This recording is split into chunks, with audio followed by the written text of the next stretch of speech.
오늘 함께 이제 하나님께 주신 생명의 양식을 나누는 시간을 갖겠습니다.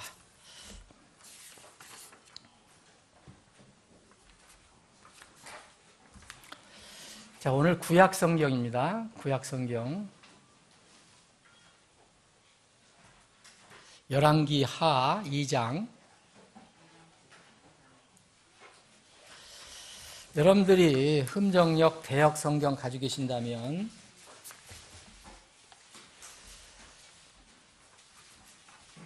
(589절) 되겠습니다. 589. 그런데 591쪽을 보시면 됩니다. 589에서부터 이 끝절 24절까지 보는데 오늘 뒷부분만 읽겠습니다. 자, 열왕기 하 2장 19절부터 제가 읽겠습니다. 여러분들과 함께 읽는 부분을 뒷부분에 말씀드리겠습니다.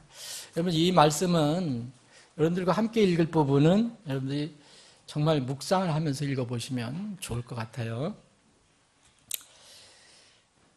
제가 읽겠습니다. 그 도시의 사람들이 엘리사에게 이르되 원하건대 보소서 내 주께서 보시는 바와 같이 이 도시의 위치는 좋으나 물이 좋지 못하므로 땅이 열매를 맺지 못하나이다 하니 엘리사가 이르되 새 항아리에 소금을 담아 그것을 가져오라 하매 그들이 그것을 그에게 가져오므로 엘리사가 물들의 근원으로 나아가 소금을 그 가운데 던지며 이르되 주가 이같이 말하노라 내가 이 물들을 고쳤으니 다시는 거기에서부터 죽음이나 열매를 맺지 못하는 땅이 생기지 아니하리라 하매 이에 그 물들이 엘리사가 한 말대로 고쳐져서 이날까지 이르렀더라. 23절, 24절 두 절은 여러분들과 제가 함께 읽습니다. 이걸 묵상하시면서 한번 읽어보세요. 천천히. 자, 시작합니다. 엘리사가 거기에서 베델로 올라가더니 그가 길에서 올라갈 때에 어린 아이들이 도시에서 나와 그를 조롱하여 그에게 이르되 너 대머리여 올라가라 너 대머리여 올라가라 하므로 엘리사가 돌이켜서 그들을 보고 주의 이름으로 그들을 저주하며 숲에서 암곰 2마리가 나와 그 아이들 가운데 42명을 찢었더라. 엘리사가 거기에서 갈멜산으로 가고 거기에서 사마리아로 돌아왔더라.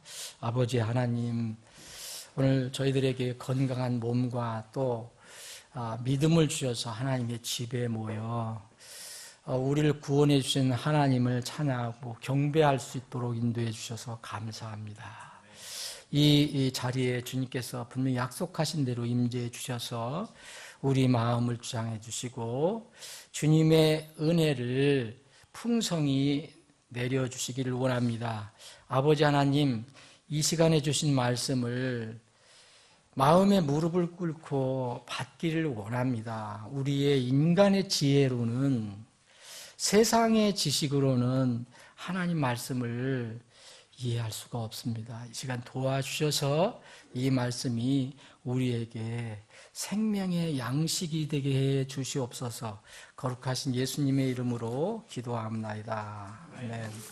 여러분, 이 두 절 앞에 있는 부분은 제가 이제 설명을 하기 위해서 이제 추가로 읽은 건데요. 오늘 여러분들과 제가 깊이 묵상할 부분은 23절, 24절입니다. 이 오늘 본문은 지금 읽어보신 것처럼 읽어보시면 무슨 이런 성경 말씀이 있지? 이렇게 생각하시는 분이 있을 수 있을 거예요. 자연스럽게. 그래서 이 성경 우리가 읽는 본문은요, 난의 구절 중에 하나라고 일컬어지는 겁니다. 야, 어렵다. 이게 이해하기가 어렵다. 그런데 여러분, 성경은 창세기부터 요한계시록 마지막 부분까지 하나님의 영감으로 주신 것을 믿는다면 이 부분도 중간에 들어있기 때문에 이 부분도 이해일 수는 없어요. 하나님께서 우리 유익을 위해서 기록을 해주신 거예요. 여러분 다 이렇게 동의하시죠? 네. 자, 그래서 모든 성경 기록은 그랬어요. 모든 성경 기록은 하나님의 영감으로 주신 것으로 그랬잖아요. 모든 성경 기록은 하나님 영감으로 주신 것으로 교리와 책망과 바로잡음과 의로 교육하기에 유익하다 그랬어요. 여러분들 디모데후서 3장 16절 말씀만 기억해도 이 말씀에 대해서 내가 판단하기 어렵다 그래서 의심하면 안 되거든요. 네. 그리고 바울 사도는 로마 교회에게 또 이런 편지를 썼어요. 이것도 성령의 감동을 받아 주신 것이죠. 로마서 15장 4절을 보면 무엇이든지 전에 기록된 것은 우리의 배움을 위하여 주셨나니 그랬거든요. 그렇죠? 우리의 배움을 위하여 주셨나니. 이 배움이라는 것은 교훈을 배운다는 거예요. 하나님의 뜻이 무엇인가 이 말씀을 통해서 뭔가를 배운다는 거죠. 그래서 이것은 성경 기록이 주는 인내와 위로를 통해 소망을 가지게 하려 함이라. 여기서 우리가 인내를 찾고 또 이제 위로를 찾고 그래서 소망을 또 갖게 되는 겁니다. 여러분 이 두 말씀만 기억하신다면 내가 혹시 모른다라도 이 말씀은 의심하면 안 됩니다. 물론 우리가 처음에 성경 읽을 때 이거 말고도 여러 가지 이렇게 어려운 것이 사실이 있어요. 성경을 다 우리가 정확하게 다 알 수는 없지요. 구원받는 데는 부족하지 않지만 그것을 속속들이 이렇게 깨우치고 적용하는 데는 이렇게 쉽지는 않아요. 그래서 교사가 또 필요하다고 그랬어요, 성경은. 예? 교회는 또 교사가 필요하다고 그랬잖아요. 교사를 뒀다 그랬잖아요.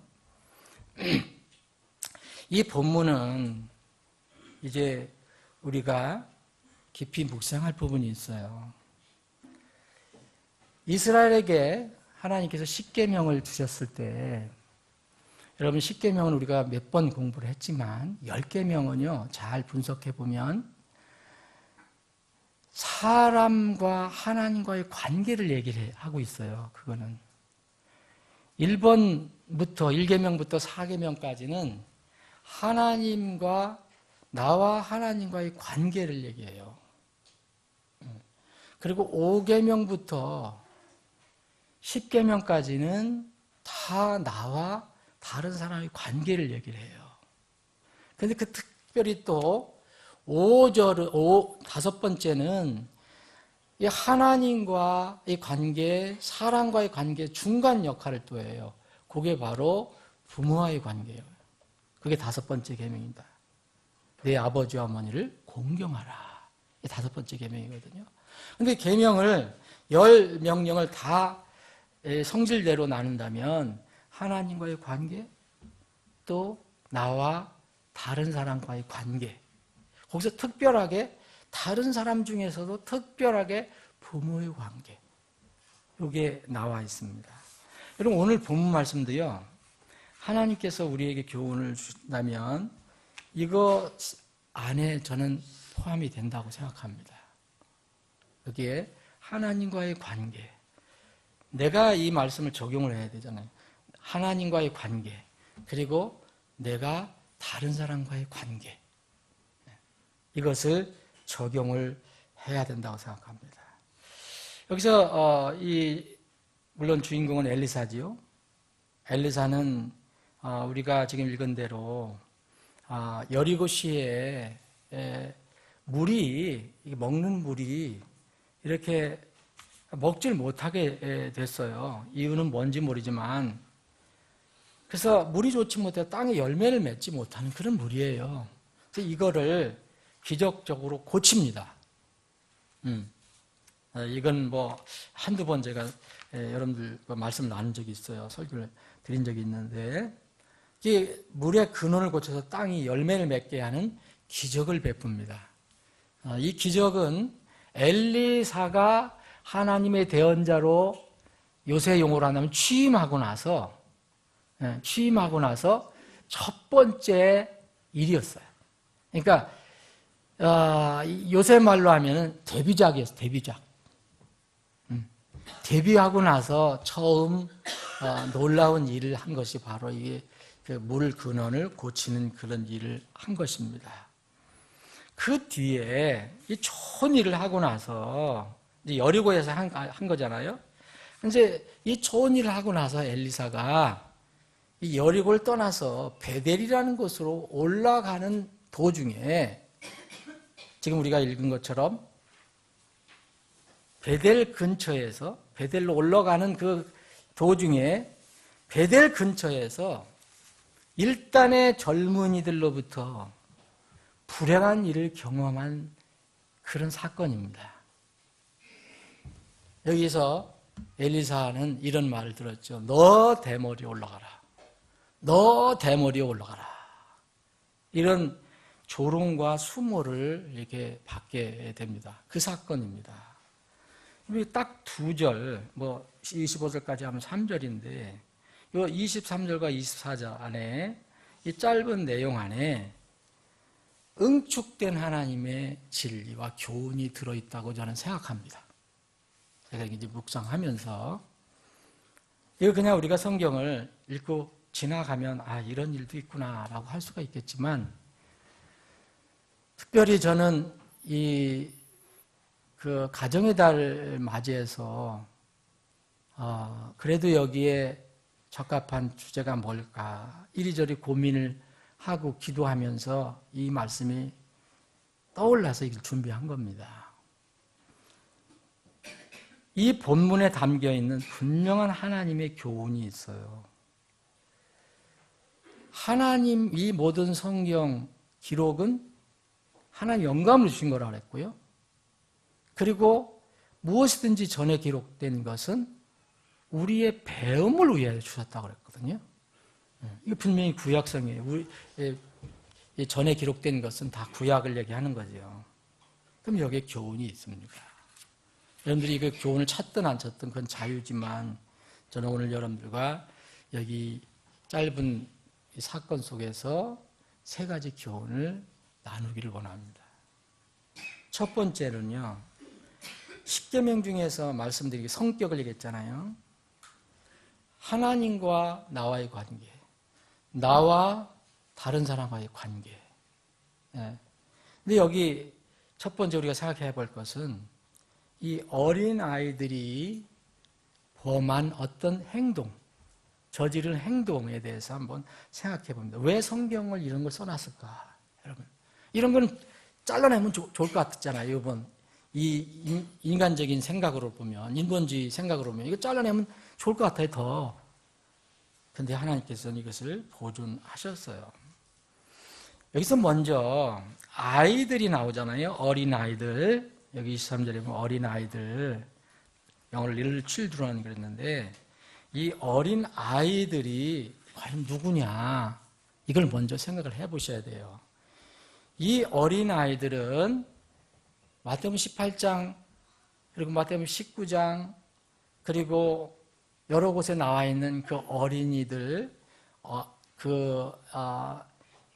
굉장히 긍정적으로 주님께서 얘기하신 그 어린이들이잖아요. 그거 비교해서 이 아이들은 좀 그 어린이들과 반대의 그런 위치에 있는 어린이들이라고 볼 수 있습니다. 이 아이들은 단순히 어린아이 그러니까 아무것도 분간을 못하는 정말 아이들, 저기 보미처럼 최보미처럼 아무것도 모르는 아이, 그게 아닙니다, 여러분. 그래서 생각하면 여기 어린아이들이라는 것은 잘못하면 우리가 이제 이 말씀을 어렵게 이해할 수가 있는데 이 여기서 어린아이들은요, 표현은 그렇게 얘기했지만 스스로 자기가 옳고 그름을 판단할 수 있는 최소한 소년입니다. 소년 수준이에요. 우리 어린아이들이 우리 지난번에 우리 임예찬이가 신앙 고백을 했어요. 정말 깜짝 놀랄 정도로 어른스럽게 신앙 고백을 했거든요. 그 아이들 차이는 있지만 이 아이는 옳고 그른 것을 알아요. 여러분, 옳고 그른 것을 분간을 못하면은요, 복음을 받을 수가 없어요. 그래서 예수님이 딱 오신다, 지금 심판을 오신다. 그러면 하나님만 아시지만 걔가 아무것도 분간을 못한 이성적인 판단력이 없으면요, 걔는 다 하늘나라 가게 돼 있어요. 나이 수를 딱 정할 수는 없지만, 왜 그러냐면 원리가 있거든요. 이 다윗이 바세바의 사이에 난 그 불의한 아이가 있었잖아요. 하나님께서 그 징계를 하셔서 걔를 데려가시잖아요. 그죠? 근데 다윗이 금식하고 얘를 살려달라고 하나님께 애원을 하죠. 근데 하나님께서 얘를 거둬 가십니다. 네? 거둬 가셔요. 그래서 걔가 죽어요. 근데 죽었는데 이 다윗이 이제 딱 하나님께서 이 생명을 거둬 가시니까 더 이상 내가 왜 금식을 하리오 하면서 이렇게 얘기합니다. 내가 그를 다시 돌아오게 할 수 없다. 아이를 다시 돌아오게 할 수 없다. 나는 그에게로, 그 죽은 아이에게로 가지만 그는 내게로 돌아오지 아니할 것이다. 이렇게 이야기를 하거든요. 그러면 그 아이는 어디 갔다는 것을 지금 알 수 있습니까? 천국에 갔다는 걸 알 수 있죠. 다윗은 분명히 이 성경에 보면 하나님의 백성이거든요. 그래서 그 아이는 어렸을 때 죽었지만 천국에 간 것을 알 수 있습니다. 그래서 아무 분간 못한 아이들은요, 하나님만 판단하시는 그 나이에서 정말 믿음을 가질 수 없는, 예수님을 믿고 안 믿고를 판단할 수 없는 그런 아이들은 다 천국에 가게 돼 있어요. 그런데 어떤 시점이 지나면요, 아이들이 스스로 판단하거든요. 알아요. 그래서 그런 아이들은 책임이 걔한테 가 있는 겁니다. 그래서 우리는 그래서 어렸을 때부터 자녀들에게 신앙 교육을 하는 거예요. 말씀을 가르치는 이유가 그거예요. 디모데가 어렸을 때부터 애할머니와 어머니로부터 뭘 배웠습니까? 바로 성경 기록을 배웠거든요. 그래서 구원에 이르게 되었다고 그러잖아요, 여러분.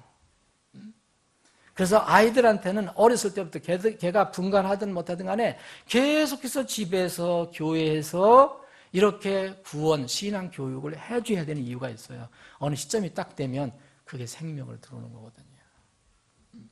근데 여기 있는 아이들은요, 분명히 이 사리 분별을 다 할 수 있는 그런 수준에, 최소한 이 수준이 넘은 아이들이에요. 그래서 이거 아무것도 모르는 아이들이다라고 생각하면 이 말씀이 풀리질 않는 거예요. 이 성경은 때때로 그래서 영적으로 아직 성장하지 않은 사람들을 어린 아이들이라고도 얘기해요.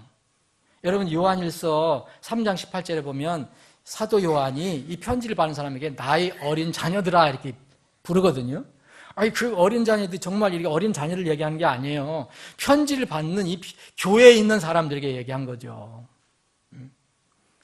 요한일서 4장 4절에도 보면 어린 자녀들아 이렇게 얘기했어요. 이 사람들은 자녀들과 비교해 볼 때 아직도 영적으로 성장이 부족한 사람, 어린아이인 사람들을 얘기할 수가 있죠.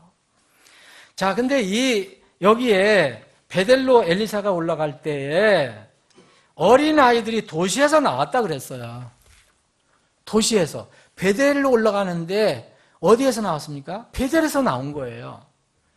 베델 가까이 있는데 이제 베델에 사는 그 아이들이 나왔어요.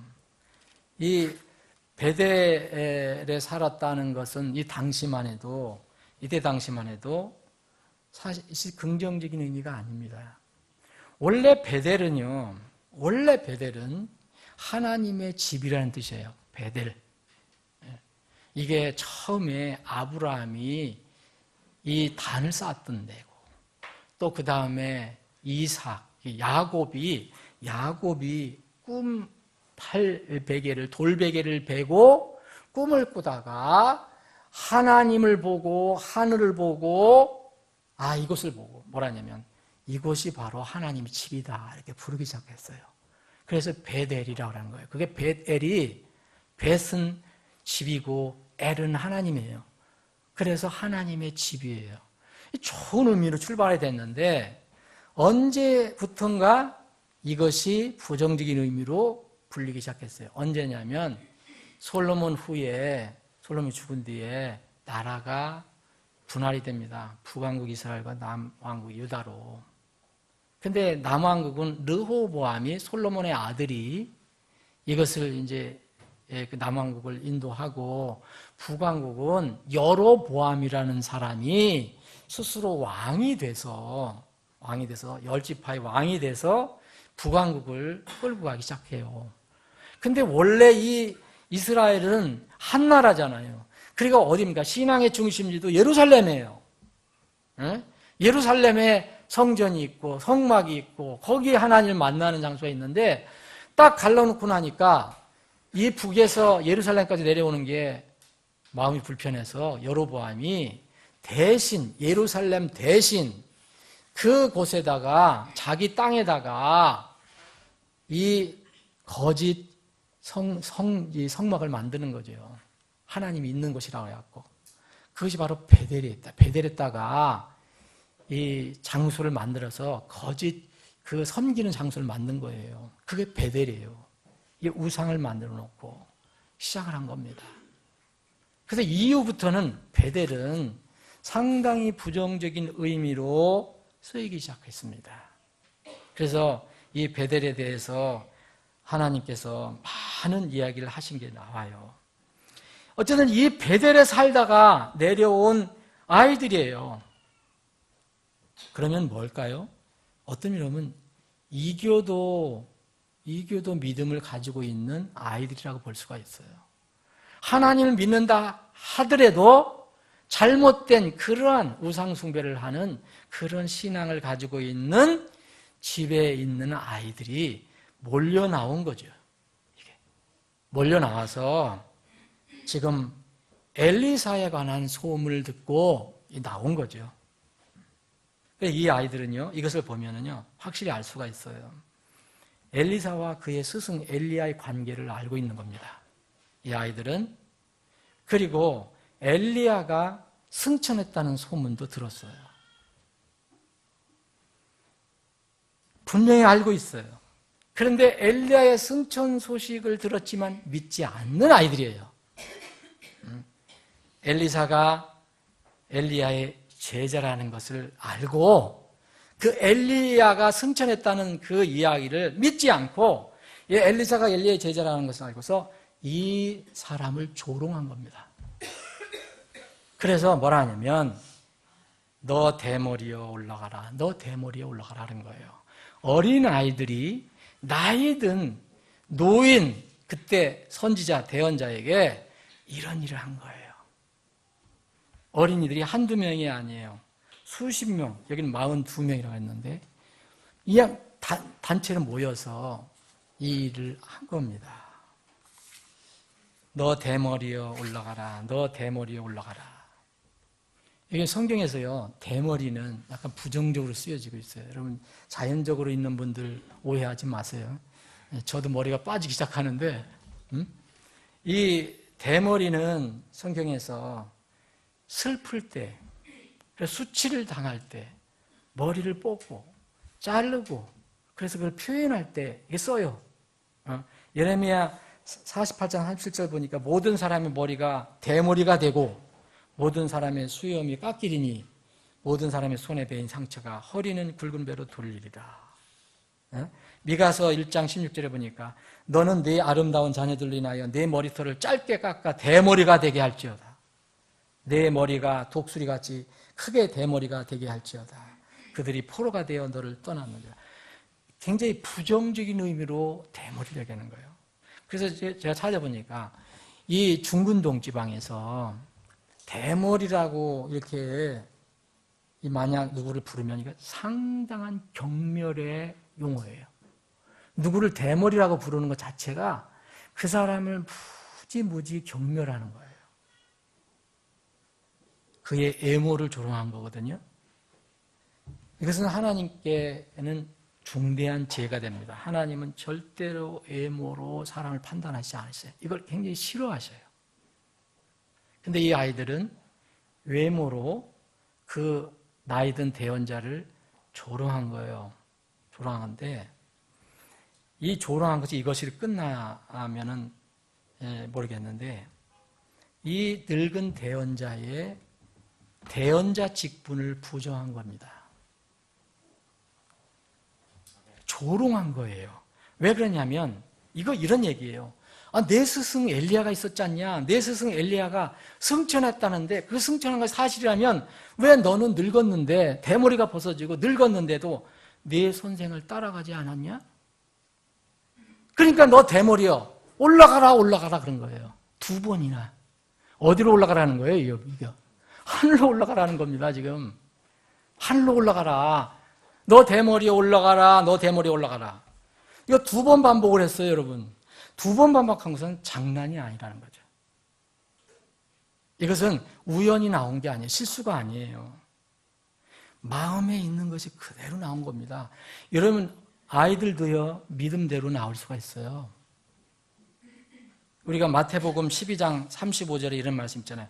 선한 사람은 자기 마음의 선한 보고에서 선한 것들을 내고, 악한 사람은 악한 보고에서 악한 것들을 내느니라.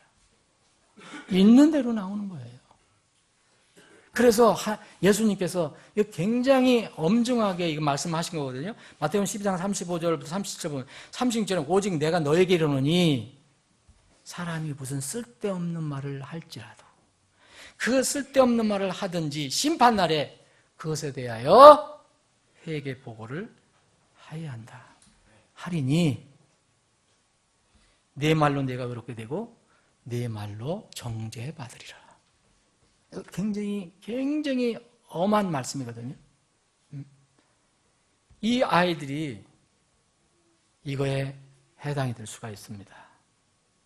여러분, 이 아이들은 장난한 것 같지만 그들이 가지고 있는 믿음대로 지금 나온 거예요. 나왔는데 여러분, 이 아이들이 나름대로 자기들의 믿음을 진정하게 표현한 거죠. 이렇게 수직하고 꾸민 게 아니라 이 아이들은 지금 하나님을 조롱하고 하나님의 대언자를 조롱하고 하나님의 역사하심을 지금 놀리는 겁니다. 이게 무서운 거예요. 우리 아이들을 왜 잘 키워야 되는지 아십니까? 우리 자녀들을 왜 잘 키워야 되느냐? 우리 자녀들은 세상의 영향을 받고 자라요. 불신으로 전부 영향을 받고 있어요. 하나님을 부정하고 하나님을 대적하는 그런 일, 그런 모든 환경 속에서 지금 자라가고 있어요. 그런데 방치해 놓으면 우리 자녀들도 우리 아이들이 언제 이런 일을 할지 몰라요. 그들이 믿음대로 하는 거니까. 어린 아이들에 대한 여기 보면 과연 뭐 이렇게 심하게 할 수 있겠느냐 얘기할 수도 있어요. 엘리사가 딱 돌이켜 봤어요. 그들을 보고 엘리사가 이렇게 얘기합니다. 주의 이름으로 하나님의 이름으로 여호와의 이름으로 그들을 저주했다 그랬어요. 저주라는 게 뭐겠습니까? 저주라는 것은 욕만, 우리가 지금 이 시대에 얘기하면 욕을 한다고 생각하는데 그게 아닙니다. 그것은 심판을 선언한 겁니다. 심판을 선언한 거예요. 하나님의 이름으로 심판을 선언한 겁니다. 그거의 전부예요. 그랬더니 이제 하나님께서 집행하신 거예요. 갑자기 그 인근 숲에서 암곰 2마리가 나와서 아이들 42명을 집행했어요. 그러면 암곰이 제일 사나울 때가 언제냐면 자기 새끼를 이렇게 빼앗겼다고 생각될 때 굉장히 사납대요. 굉장히 아이러니컬하잖아요. 암곰이 가장 사나울 때가 그때인데 이건 아이들이에요. 암곰이 또 물은 것이 이거 한번 깊이 생각해 봐야 됩니다. 이 성경 그냥 재미로 써놓은 거 아니고요. 또 잘못 기록된 것도 아니에요. 이거 하나님의 거룩한 말씀이에요. 여러분, 하나님의 공의의 심판은요, 어리다고 공의가 적용되지 않는 것이 아니에요. 어리다고, 또 가난하다고, 불쌍하다고, 소위 얘기하면 봐주는 거 없어요. 하나님은 그런 하나님이 아니잖아요. 공의 하나님이에요. 거룩하신 하나님이에요. 하나님의 공의와 거룩하심은 아무것도 무효시킬 것이 없어요. 하나님의 법은요, 아무 차별 없이 누구에게나 똑같이 적용됩니다. 여러분 성경에 보면요, 가난한 사람이라고 너는 재판을 굽게 하지 말라고 그랬어요. 가난한 건 가난한 거고, 부자는 부자인 거고, 부자에 잘해주지 말고, 가난한 사람이라고 잘못하지 말고, 굽게 하지 마라. 또 가난하다고 불쌍하다고 또 적당히 하지 말아요. 하나님의 법은 하나의 법이다. 이거예요. 이 아이들은요, 하나님께 신성모독을 하는 일을 한 겁니다.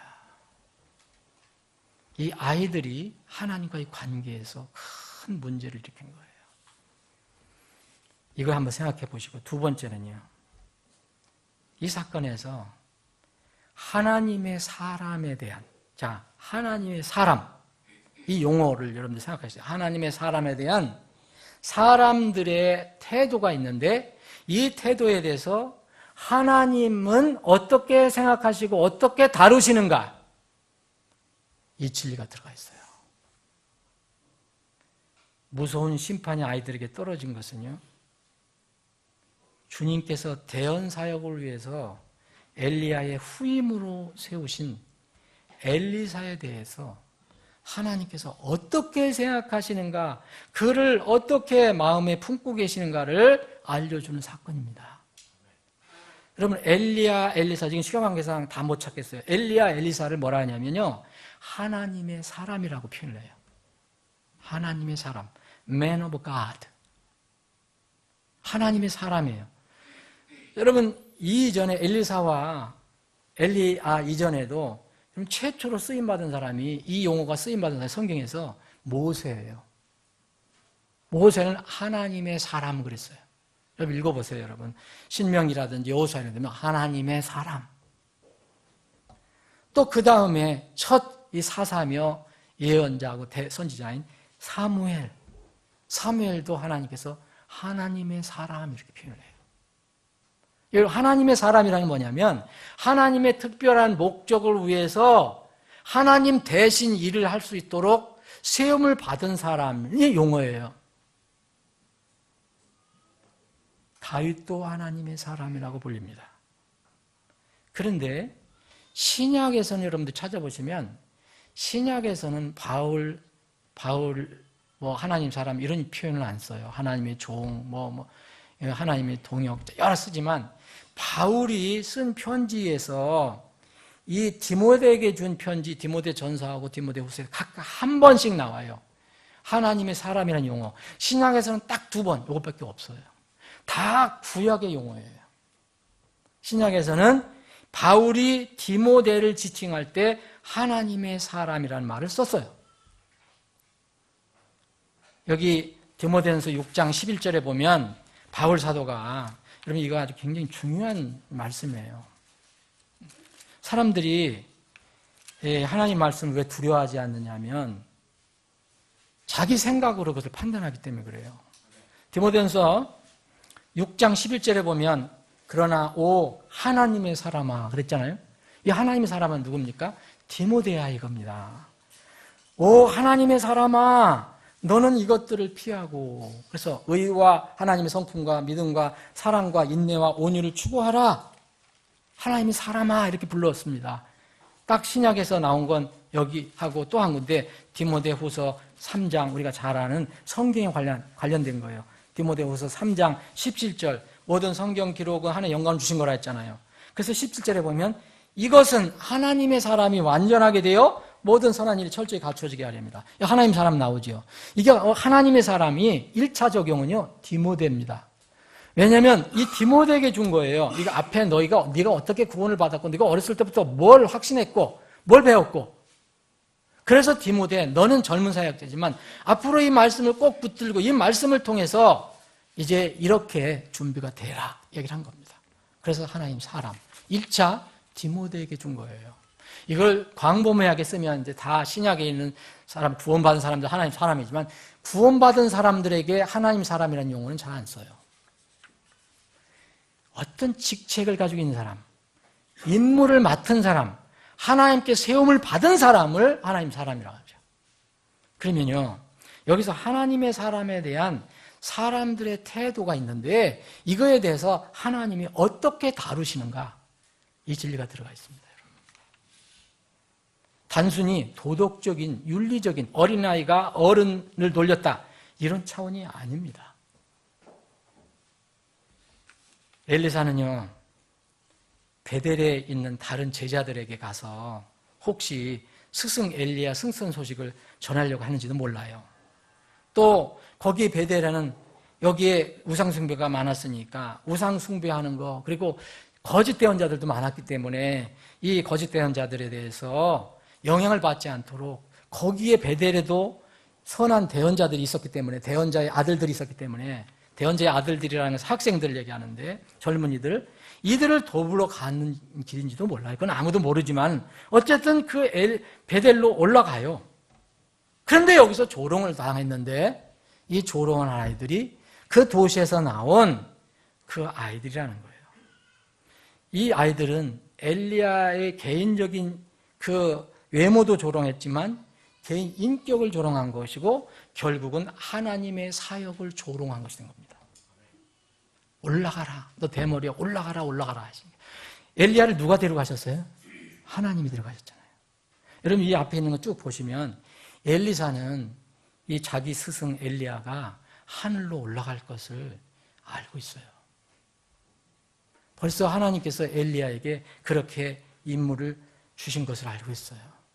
그 엘리야는 그것을 이렇게 피하려고, 안 하려고 했지만 결국은 다 알려줘요. 여러분, 여기에서는 정말 중요한 원리가 있는데요. 하나님의 사람, 어떤 임무를 맡은 사람에 대해서 사람들이 이렇게 다룰 때는 하나님은 그 보통으로 넘기시지 않는다는 거예요.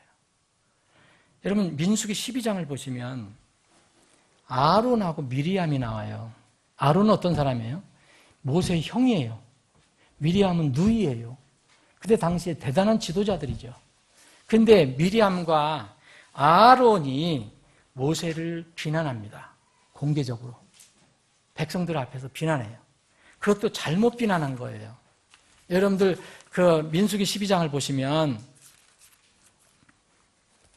모세가 이디오피아 여인과 결혼하였으므로 미리암과 아론이 모세가 결혼한 그 이디오피아 여인으로 인하여 모세를 비방해요. 그러니까 모세가 이디오피아 여인하고 결혼했기 때문에 미리암과 아론이 반대했구나. 그럼 미리암과 아론이 뭐 잘한 거 아닌가? 이렇게 생각하는데 그게 아닙니다. 이 성경을 잘 읽어보시면 이디오피아 여인과 전에 결혼했어요. 지금 결혼한 게 아닙니다. 미리암과 아론이 모세가 이미 결혼한 그 이디오피아 여인으로 인하여 모세를 비방하니라 그랬어요. 이미 이것은 끝났고 또 이 모세가 무슨 뜻이 있어서 이거 뭐 다른 이 이디오피아 여인하고 결혼한 이유가 있었을 거예요. 근데 이거를 공개적으로 비방했거든요. 비방했잖아요. 그랬더니 하나님이 나타나셔서 뭐라고 하셨습니까? 그리고 이게 이제 시기해서 그런 거예요. 자기 동생 모세를 시기해서 하나님께서 참으로 모세를 통해서 말씀하시느냐? 우리를 통해서도 말씀하지 않느냐? 그랬더니 하나님이 그 말씀을 들으시고 모세예요. 이 모세는 매우 온유하고 지면의 모든 사람이 온유하다. 그러면서 갑자기 모세, 아론, 미리암을 나오라 그래요. 회중 성막 앞으로. 하나님께서 나오라 그래요. 응? 그리고 세 사람을 세워놓고 모세를 너희들이 왜 비방하느냐. 이렇게 하나님이 책망을 하세요. 여기 8절에 보면, 뒷부분에 보면 너희가 어찌하여 내 종 모세 비방하기를 두려워하지 아니하느냐. 누구한테 이게 분노가 타오르는 겁니까? 미리암하고 아론에게 타오르는 거예요. 그래서 여기 분노가 그들을 향해 타오르며 그랬잖아요. 9절에 보면 미리암이 문둥병 심판을 받습니다.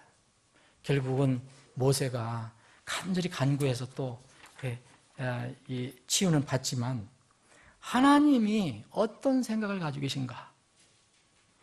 당시 이스라엘에는 거짓 대언자들이 참 많았어요. 거짓 대언자는 하나님 보내신 사람들이 아니에요. 그 거짓 대언자들은 대항하라, 그걸 멀리하라, 그를 대적하라 했지만 하나님께서 세운 이 모세 같은 사람은 하나님이 사람이라고 말씀하시면서 이렇게 말씀을 하십니다. 내 일을 하는 사람을 어떻게 하나님께 생각하시는가? 이것은요, 똑같았어요. 다른 예수님도 똑같은 생각을 가지고 있었고, 바울도 똑같은 생각을 가지고 있었고, 여러분 바울도 여러분 붙들려 가서 이게 누가 치었잖아요. 대제사장이 치라고 해서 쳤거든요. 그런데 대제사장을 보고 항의를 했거든요. 책망을 했거든요. 그랬더니 너 대제사장인지 모르고 그러냐? 하나님께서 대제사장이 모르잖아요. 바울이 금방 내가 몰랐다. 사과를 해요. 그 장면이 있습니다. 하나님은 어떻게 생각하시는가? 이걸 알아야 됩니다. 여기 교훈 중에 교훈입니다.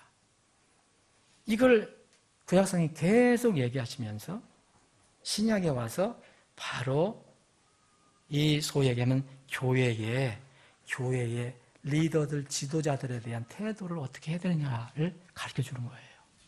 여러분들 이 말씀 절대 오해하시면 안 돼요. 하나님은요, 어떤 사람이 가난한 사람을 학대해요. 여러분, 내가 어떤 가난한 사람을 학대했다. 그 하나님 어떻게 생각하시는지 아세요? 하나님께서는 내가 가난한 사람을 학대한 게 아니라 가난한 사람을 만드신 하나님을 내가 학대한 걸로 믿으십니다. 이게 참, 잠언 14장 31절에 보면 가난한 사람을 학대하는 자는 그를 만드시니 his maker 모욕하되 그분을 모욕하는 거라 했어요. 여러분, 그래서 보이지 않는 하나님을 어떻게 우리가 믿고 섬기느냐. 예? 잠언 17장 5절에 보면 누구든지 가난한 자를 조롱하는 자는 그를 만드신 이를 모욕하는다. 그래서 히브리서 13장 7절에 보면 하나님의 말씀을 너희에게 일러주고 너희를 다스리는 자들을 기억하여 그들의 행실의 결말을 살펴보고 그들의 믿음을 따르라 그런 거예요. 최소한도 안 따르더라도 이렇게 어린아이들처럼 하나님의 그 지도자를, 사람을 너 대머리에 올라가라, 너 대머리에 올라가라 이렇게 하는 건 무서운 일이라는 거죠. 하나님을 대적하는 일이기 때문에. 그래서 잘 다스리는 장로들을 2배나 존경하되 특히 말씀과 교리에 수고하는 이들이 그렇게 할지는 여러분 2배는 아니더라도 모함, 비난하면 하나님은 어떻게 하실까 생각을 해보세요. 지금 심판하는 시대는 아니에요. 다 쌓아놓으시죠. 여러분 이 하나님의 사람을 우리 구약에서도 이렇게 하나님께서 민수기에서 이렇게 말씀하신 것은 모세가 완전한 사람이 아니거든요. 그가 그렇게 하나님께서 하신 이유는 뭐냐면 그가 하나님의 명령을 받고 하나님 일을 하는 사람으로 임명받았다는 것밖에 없어요. 그래서 실수를 많이 하는 거죠. 응? 그래서 이 데살로니가전서 5장 12절 13절에 보면 이런 말씀이 있어요. 형제들아 우리가 너희에게 간청하노니 너희 가운데 수고하고 조안해서 너희를 감독하며 너희에게 훈계하는 자를 알고 그들의 일로 인하여 그랬어요. 실수할 수 있죠. 부족하죠. 근데 그가 맡은 일로 인하여 하나님께서 임명받았다면 분명히 콜링이 있다. 콜링에 순종해서 그것을 받았다. 그럼 다른 한 일이 없잖아요. 영적인 일만 하는 거잖아요. 믿음에 관한 교회에 관한 일만 하는 거잖아요. 복음에 관한 감독하고 수고하고 훈계하는 거. 이 일로 인해서 사랑 안에서 그들을 매우 귀중히 여기며 또 너희끼리 화목하게 지내라. 여러분 성경 말씀 많지만 다 찾아볼 수 없어요. 2번째 진리는 거기에 있습니다. 첫 번째는 잘못하면요 우리는 신성모독을 저지를 수 있어요. 2번째는 하나님의 사람이 하나님을 없다고, 하나님이 안 보인다고 하나님의 사람에 대해서 어떤 태도를 하는 것은 그건 하나님이 똑같이 하는 것과 똑같아. 그래서 하나님께서 이렇게 다루신다는 그 원리입니다. 3번째는요. 여기에서 여러분 이 구절에서 뭘 그렇게 많이 찾아낼 수 있겠다고 생각하겠습니까? 그런데 분명한 것은요. 이 결론을 내려보면 부모의 신앙과 자녀 교육에 대한 부모의 책임이 여기 들어있어요. 여러분 이것을 못 찾아내겠습니까? 자, 다시 한번 말씀드립니다. 이 우리가 읽는 부분 중에서 부모의 신앙과 자녀 교육에 대한 부모의 책임, 여기 들어있다니까요. 여러분, 이 사건은 이미 이전에 한 번 이스라엘 백성에게 예언을 해놓은 그 일이 성취된 겁니다. 부분적으로 성취됐어요. 부분적으로 성취된 겁니다. 이스라엘 백성이 너희들이 이렇게 하면 너희들 자녀들이 이런 일을 당할 거야 라는 예언이 있었어요. 레위기 26장을 한번 보겠습니다. 레위기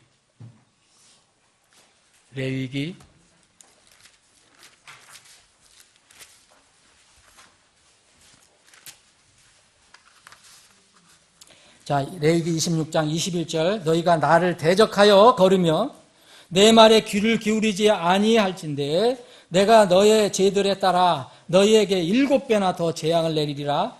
또 내가 들짐승을 너희 가운데 보내리니 그것들이 너희 자녀들을 빼앗아 가고 너희 가축을 멸하며 너희 수요를 감소시킬 것이요. 자, 22절에 보세요. 그 21절에 이게 누구한테 준 겁니까? 부모에게 준 거예요. 어른들에게 준 거예요. 그런데 22절에 보면 들짐승들 너희 가운데 보내는데 그 부모에 대한 얘기를 하지 않고 너희 자녀들을 빼앗아 가겠다 이렇게 했어요. 이거 예언이었잖아요. 이게 일부 부분 성취된 겁니다. 너희들 가운데 보내는데 그 짐승들이 너희 자녀들을 빼앗아 갈 거다.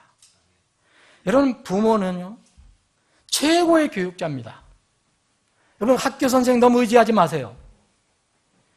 부모는 최고의 교육기관이에요. 부모는요 최고의 교육 프로그램이에요. 내용이에요. 다른 거 더 의지하지 마세요.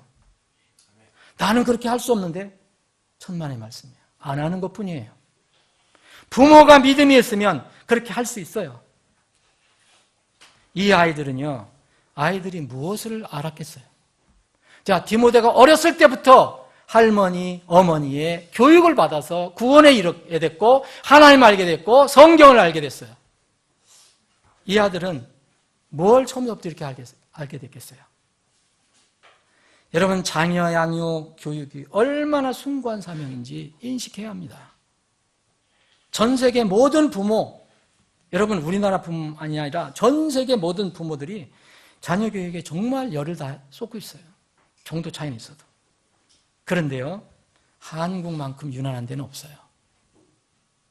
그런데 한국은 유난하게 교육을 시키는데 아이들이 지식은 가지고 있는지 모르지만 나중에 보면요, 부모에게 불순종하고 자기 멋대로 하고 또 머리 좋은 애들이, 공부하는 애들이 이상한 짓 많이 하잖아요. 여러분, 부모가 세상의 방법대로 자녀들을 가르치면 열매는 거둬야 돼요. 그대로 걷는 거예요. 부모의 삶은 긍정적이든 부정적이든요, 반드시 자녀에게 영향을 줍니다. 이거 성경 구절을 다 못 찾겠어요. 특히 부모 중에서 아버지의 삶은요, 치명적이에요. 아내와 자녀에게 그대로 영향을 줍니다. 예레미야 35장에 보면 요나답 가정이 나와요. 이 가정은 아버지, 부모 중에서도 아버지가 흔들리지 않고 하나님 말씀 붙들고 있었어요. 흔들리는 아내도 돌아올 수 있고요, 흔들리는 아들도 돌아올 수 있어요. 근데 아버지가 흔들리면 힘들어요. 주님의 명령의 말씀은요, 사리 분별 못하는 우리 자녀들에게 주는 것이 아니에요. 누구에게 줍니까? 그 자녀들을 양육하는 부모에게 주는 겁니다. 장년에게 주는 거예요.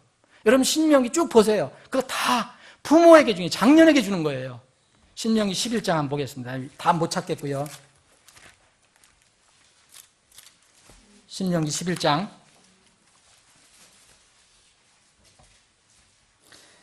자, 1절. 그런즉 너는 주 내 하나님을 사랑하고 그분의 책무와 법규와 법도와 명령을 항상 지키라.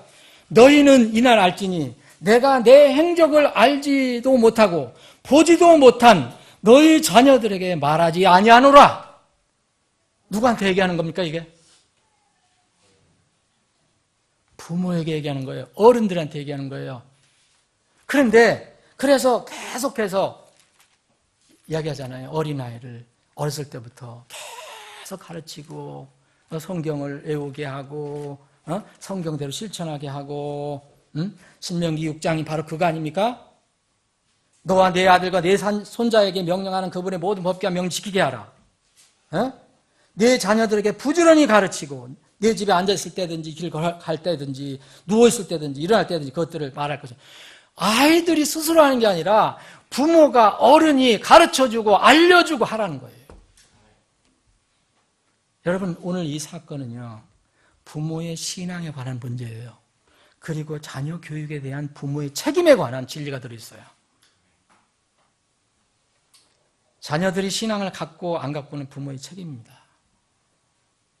99%는 부모의 책임이에요. 부모는 자녀들을 가르치고 훈련할 분명한 책임이 있어요. 가르치고 훈련하는 것은요 단호하게 명령하는 것이 포함되어 있다고 되어 있어요. 여기 예레미야 한번 보겠습니다. 레갑 가족 예레미야 35장 이제 말씀 거의 다 정리가 될 수 있어요. 예레미야 35장 여기 보면 유명한 레갑 사람들이 집이 나와요.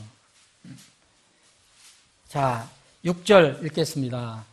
앞에 부분 시간 되시면 읽어보세요. 그들이 이르되 우리는 포도주를 마시지 아니하리라.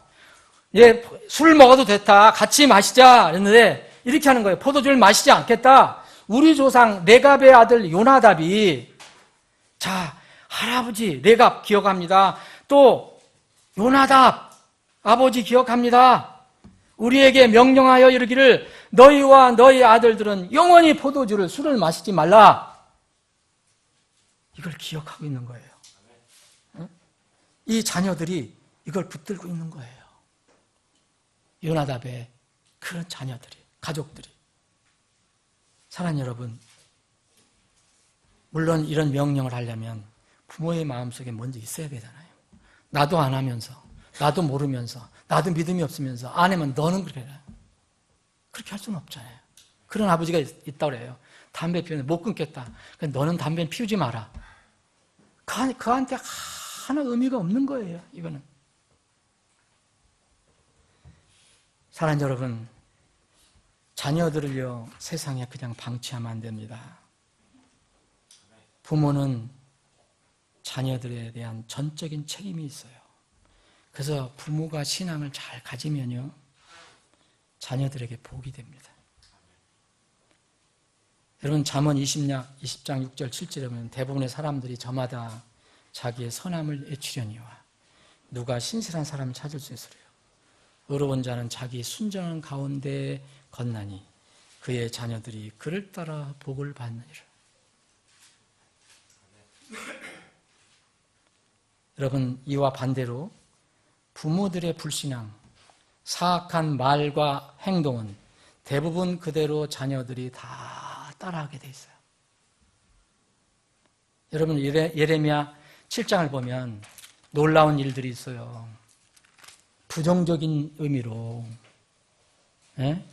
여기 보면은요 예레미야 아주 우상 숭배가 왕성할 때인데 지극할 때 예레미야 7장 17절에 보면 너는 그들이 유다의 도시들과 예루살렘의 거리들에서 무슨 짓을 하는지 보지 못하느냐?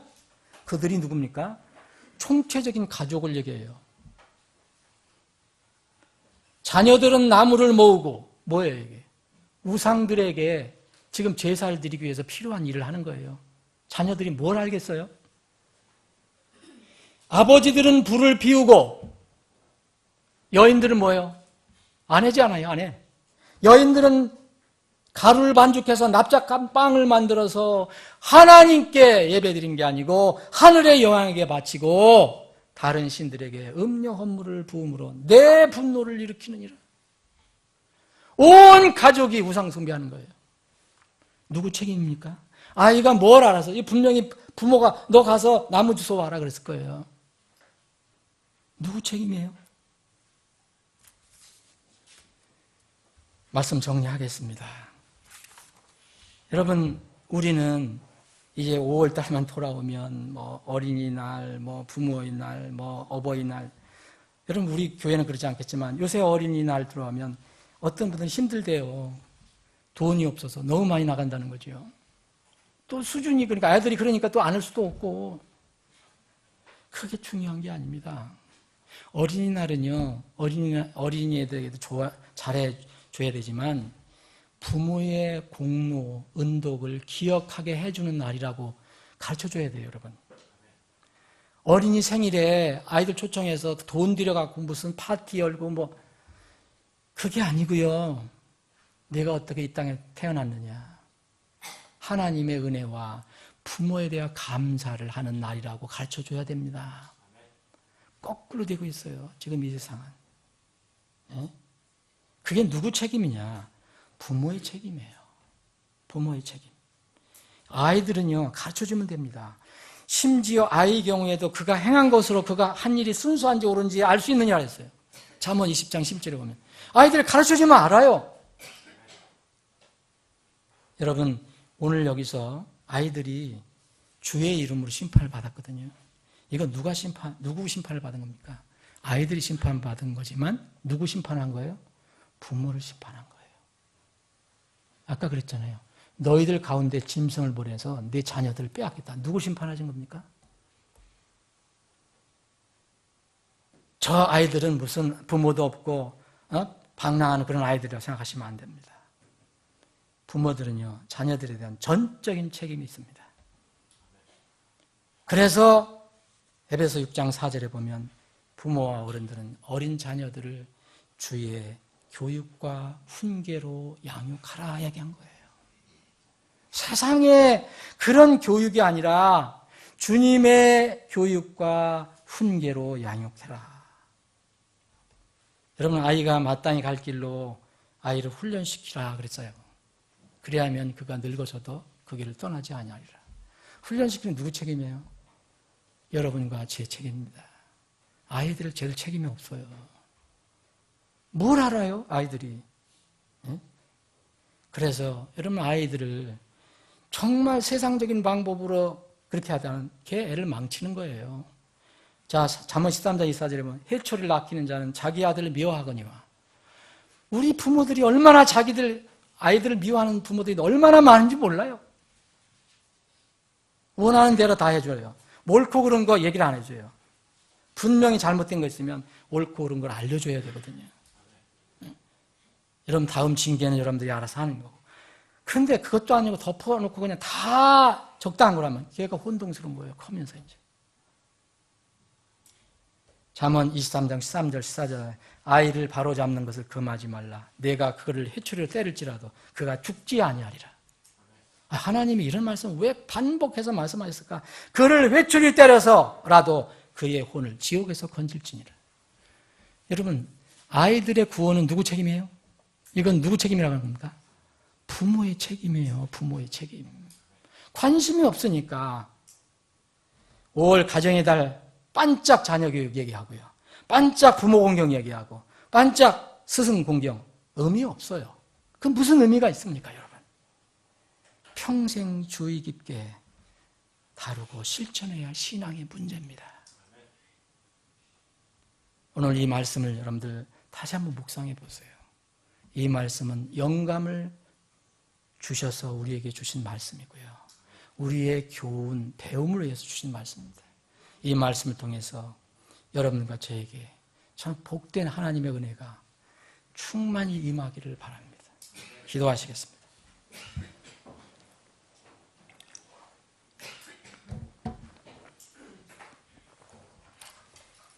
제가 기도한 시간 갖겠습니다. 여러분, 사랑하는 여러분, 우리는 자칫하면요, 우리 자신과 우리 자녀들이 베델에서 온 아이들처럼 신성모독적인 언행을 할 수 있다. 이것을 인식해야 합니다. 그래서 주의해야 됩니다. 자녀들의 영적인 문제는 전적으로 부모들의 책임이에요. 하나님의 말씀에 순종해서 어릴 때부터 안 가르쳐지니까 그러죠. 어릴 때부터 주의 교육과 훈계로 양육하면 좋은 열매로 우리가 거두지만 우리 부모가 순종하지 않으면 그 나중에 속상해도 소용없어요. 그대로 본인이 뿌린 거니까. 불순종의 열매로 인해서 부모가 고통을 당하게 됩니다. 자녀가 잘 되기를 바라면서 주님의 교육과 훈계 대신에 세상의 방법과 부모의 인본적인 기준으로 양육하는 부모들이 얼마나 많습니까? 이건 매우 위험하고 어리석은 것입니다. 우리가 하나님을 정말 진실로 믿는다면, 또 하나님의 일은 여러분 사람을 통해서 이루어지는 겁니다. 하나님의 일을 맡은 하나님의 사람에 대한 우리 이 태도가 신중해야 합니다. 우리 교회의 태도가 신중해야 합니다. 복이 될 수도 있고 베델의 젊은이들처럼 재앙의 원인이 될 수도 있습니다. 오늘 나눈 말씀 속에서 여러분 정말 생명의 양식을 얻을 수 있는 그런 기회가 되기를 바랍니다. 살아계셔서 역사하시는 하나님 아버지, 지금도 말씀으로 이 세상을 운행해 가시고 인간의 역사를 주장하시는 하나님 아버지, 오늘 저희들에게 이 귀한 말씀을 주셔서 저희들이 깊이 묵상할 수 있는 그런 기회를 주심을 감사합니다. 아버지 하나님, 이 말씀을 통해서 우리에게 주시고자 하는 것이 무엇입니까? 주님, 우리가 이 말씀을 통해서 분명히 깨닫고 느끼는 것이 있다면 이 말씀 앞에 우리가 철저히 무릎을 꿇고 하나님의 말씀을 받아들여 그것이 우리에게 귀한 생명의 양식이 되게 해 주옵소서. 하나님의 말씀에 순종하면 좋은 열매를 거둘 것이고, 순종하지 않으면 그것은 악한 열매를 거두는 길밖에 없습니다. 날마다 어떤 시점의 행사뿐만 아니라 날마다 그리고 삶 전체가 하나님의 말씀에 순종하는 저희들 삶이 되게 하시고, 특별히 우리에게 맡겨주신 귀한 자녀들, 어린이들을 어떻게 양육하고 교육하고 훈련시킬 것인가를 고민하는 그런 또한 기회가 되게 해 주시옵소서. 거룩하신 예수님의 이름으로 기도합나이다. 아멘.